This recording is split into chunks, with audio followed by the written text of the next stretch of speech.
الحمد للہ رب العالمین والصلاة والسلام علی اشرف الانبیاء والمرسلین وعلی آلہ واصحابہ اجمعین اما بعد اعوذ باللہ السمیع العلیم من الشیطان الرجیم بسم اللہ الرحمن الرحیم لقد رضی اللہ عن المؤمنین اذ یبایعونک تحت الشجرہ صدق اللہ العظیم وصدق رسولہ النبی الکریم ان اللہ وملائکتہ یصلون علی النبی یا ایہا الذین آمنوا صلوا علیہ وسلموا تسلیما اللہم صلی علی سیدنا و مولانا محمد معدن الجود والکرم وآلہ وصحبہ وبارک وسلم۔ حمد الصلاۃ کے بعد امیر المومنین خلیفۃ المسلمین داماد مصطفیٰ صلی اللہ علیہ وسلم حضرت سیدنا عثمان غنی رضی اللہ تعالیٰ عنہ کی حیات مبارکہ کے حوالے سے چند باتیں آج گفتگو کا عنوان ہے۔ نبی کریم صلی اللہ تعالیٰ علیہ وسلم نے حدیبیہ کے موقع پر 9 ہجری میں عمرے کا ارادہ فرمایا تھا، اور حضور صلی اللہ تعالیٰ علیہ وسلم اپنے کئی سو صحابہ کے ساتھ احرام باندھ کر مقام حدیبیہ پر پہنچ گئے۔ سفیر اس کو بنایا جاتا تھا جو بڑا سمجھدار اور زیرک آدمی ہوتا تھا۔ نبی پاک صلی اللہ علیہ وسلم نے اس موقع پر جس کو اپنا سفیر بنا کے بھیجا وہ حضرت سیدنا عثمان غنی رضی اللہ تعالیٰ عنہ۔ حضور نے انہیں سفیر بنا کر کے مکہ مکرمہ میں بھیج دیا اور 2 ٹارگٹ دیے اپنے سفیر کو، 2 باتیں فرمائیں۔ فرمائے ایک تو جا کے مکے والوں کو بتاؤ کہ ہم جنگ کرنے نہیں آئے، اللہ کے گھر کا دیدار کرنے آئے، اور بڑے پرامن طریقے سے ہم طواف کریں گے، سعی کریں گے، عمرہ کریں گے، لوٹ جائیں گے۔ یہ ہمارا واحد ایجنڈا ہے، اس کے علاوہ کوئی پروگرام نہیں ہے۔ اور دوسرا انہیں یہ بتاؤ ان لوگوں کو جو ایک زمانے سے مکہ مکرمہ میں کفار مکہ کے ظلم سہ رہے ہیں، ہمارے وہ غلام جو یہاں بڑی تکلیف میں ہیں، ان کو یہ خبر دے دو، عثمان انہیں میرا پیغام دے دینا کہ اب تمہاری مشکلات کے دن تھوڑے رہ گئے، اب بڑی جلدی اللہ تبارک و تعالی دین اسلام کو فتح عطا فرما دے گا۔ حضرت عثمان غنی تشریف لے گئے۔ جب حضرت عثمان غنی وہاں پہنچے تو کفار نے آپ کو روک لیا۔ انہوں نے کہا کہ آپ رکیے، دیر ہو گئی۔ ادھر ابو سفیان نے حضرت عثمان غنی رضی اللہ تعالیٰ عنہ کو یہ کہا کہ ہم نبی پاک صلی اللہ علیہ وسلم کو اور ان کے صحابہ کو عمرہ نہیں کرنے دیں گے، آپ اگر چاہیں تو وہ سامنے بیت اللہ شریف ہے، طواف کریں، آب زمزم پئیں، حجر اسود پہ جائیں، مقام ابراہیم پہ جائیں، صفا مروہ کریں، آپ چاہیں تو کر لیں۔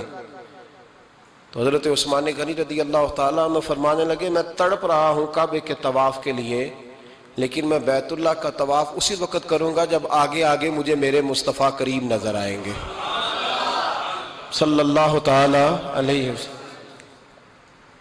لوگ آج پوچھتے ہیں کہ بغیر مدینہ شریف جائے حج مکمل نہیں ہوتا۔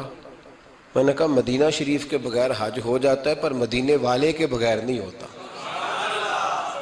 اس لیے کہ حضور نے فرمایا صحیح مسلم میں خذوا عنی مناسککم، حج کے طریقے مجھ سے سیکھو۔ اللہ نے تو کہہ دیا حج کرو، تفصیل تو بتائی نہیں، تو اب آپ کو حضور سے سیکھنا پڑے گا۔ مدینے کے بغیر تو شاید حج ہو جائے، پر مدینے والے کے بغیر حج نہیں ہوتا۔ حضرت عثمان غنی رضی اللہ تعالیٰ عنہ آنے لگے میں طواف ضرور کروں گا، پر اس وقت کروں گا جب مجھے حضور آگے آگے نظر آئیں گے۔ ادھر ایک شخص نے حضور کی بارگاہ میں بھی کہا اپنوں کا نہ، یا رسول اللہ صلی اللہ علیہ وسلم عثمان غنی تو طواف کر رہے ہوں گے، صفا مروہ میں ہوں گے، بڑی موج ہوگی، آب زمزم کھول کے پی رہے ہوں گے۔ حضور نے سامنے والے کا چہرہ غور سے دیکھا، فرمایا عثمان کو تم زیادہ جانتے ہو کہ میں زیادہ جانتا ہوں؟ یا رسول اللہ آپ ہی زیادہ جانتے ہیں. فرمایا پھر فکر نہ کرو، عثمان میرے بغیر طواف نہیں کرے گا. بات ختم ہو گئی، میرے بغیر عثمان طواف نہیں کرے گا، ختم ہو. اب کسی نے افواہ پھیلا دی کہ حضرت عثمان غنی کو شہید کر دیا گیا. نبی پاک علیہ السلام تک بھی خبر آئی. حضور جانتے تھے ہمارا دل نہیں کرتا کوئی انتشاری بات کرنے کو، لیکن جب لوگ کرتے ہیں تو پھر دل کو تکلیف ہوتی ہے. اب یہاں سب نے لکھا ہے کہ نبی پاک صلی اللہ علیہ وسلم کو خبر ملی، حضور پریشان ہوئے، صحابہ کو مشورے کے لیے بھی بلایا، بیعت رضوان بھی ہوئی. اگر علم غیب ہوتا یہ سارا کچھ نہ ہوتا. اور میں نے کہا خدا کے بندے، اگر حضور اپنا علم غیب اس وقت ظاہر کرتے تو حضرت عثمان کے لیے قرآن کی آیتیں نہ نازل ہوتی. جب خبر ملی نا کہ حضرت عثمان غنی کو شہید کر دیا گیا تو حضور نے صحابہ کو بلایا، فرمایا آؤ میری بیعت کرو. حالانکہ بیعت پہلے ہو چکی، آؤ دوبارہ بیعت کرو. یا رسول اللہ کس چیز کی بیعت کرنی ہے؟ تو نبی پاک نے فرمایا میرے ہاتھ پہ بیعت کرو کہ ہم عثمان غنی کے خون کا بدلہ لیے بغیر یہاں سے جائیں گے نہیں. ہم عثمان کے خون کا بدلہ لیے بغیر یہاں سے جائیں گے. اور حوالہ کسی نے دیکھنا ہو علامہ اسماعیل حقی کا تو میں دکھاؤں گا. جس شخص نے دوڑ کر سب سے پہلے نبی پاک کی بیعت کی وہ مولا علی شیر خدا تھے. کہ یا رسول اللہ جانے نہیں عثمان کا خون کا بدلہ لیے بغیر. سب سے پہلے شیر خدا آگے بڑھے. آج لوگ انہی لوگوں میں اختلاف دکھانے کی کوشش کرتے ہیں، صحیح لا حاصل کرتے ہیں. سب سے پہلے دوڑ کر حضرت شیر خدا آگے بڑھے کا حضور میں بیعت کرتا ہوں. نبی پاک نے صحابہ کے ہاتھوں میں بیعت ہو رہی ہے. یہ وہ والا واقعہ نہیں جو اس چوک میں پیش آیا تھا، یہ وہ والا واقعہ نہیں جو میرے ساتھ ہوا تھا تو میں آپ کو سنا رہا ہوں. یہ وہ والا واقعہ ہے جو رب کو اتنا پسند آیا کہ اللہ نے قرآن پاک میں بیان فرما دیا ہے. اس کی اہمیت کا اندازہ لگائے کہ رب کریم کو اتنا محبوب ہے یہ انداز کہ قرآن میں بیان کیا. ایک درخت تھا، کانٹوں والا درخت، اس کو شارحین نے لکھا ہے. کچھ لوگ کہتے ہیں بیری کا درخت تھا. نبی پاک درخت کے نیچے بیٹھ گئے، فرمایا بیعت کرو سارے. کن کے لیے بیعت ہو رہی؟ حضرت عثمان غنی کے لیے. ایک بیعت دین کے لیے ہوئی، قرآن کے لیے ہوئی، حدیث کے لیے ہوئی، اللہ کی توحید کے لیے. اور آج نئے سرے سے بیعت ہو رہی ہے. کس کے لیے؟ بول کے بتائیے. حضرت سیدنا عثمان غنی رضی اللہ تعالیٰ عنہ. اس شخص کی عظمت کا کوئی اندازہ کر سکتا ہے جن کے لیے نبی پاک نے خاص کر کے تخصیص کر کے ایز اے اسپیشل بیعت لی.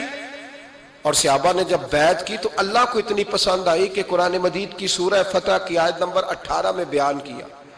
فرمایا لقد رضی اللہ عن المؤمنین اذ یبایعونک تحت الشجرہ.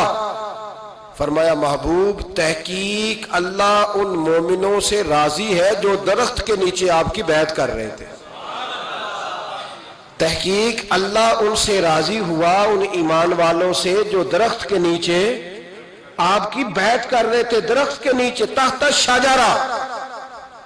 قرآن مجید کے الفاظ اگر آپ غور کریں گے تو آپ کو حضرت عثمان غنی کی عظمت کا پتہ چلے گا اور اس واقعے کی حساسیت کی آپ کو سمجھ آئے گی کہ بیعتیں تو مسجد میں بھی ہوئی لیکن نام لے کے نہیں کہا محبوب جنہوں نے مسجد میں بیعت کی. نام لے کے نہیں کہا، حالانکہ وہ بیعتیں بھی اللہ کو بڑی محبوب ہے.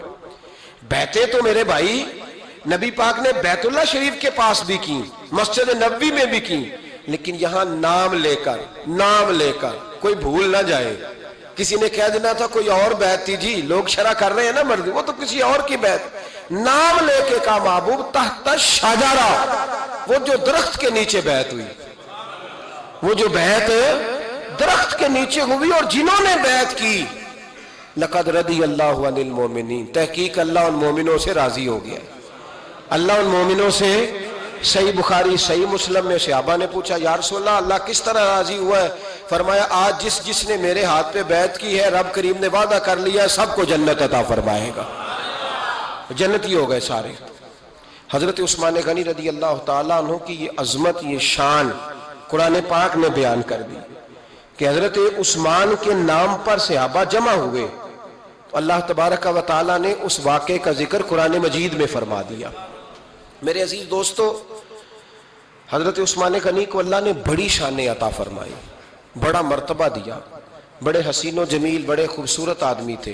دیکھو نا کیا شان ہے حضرت عثمان ذی النورین.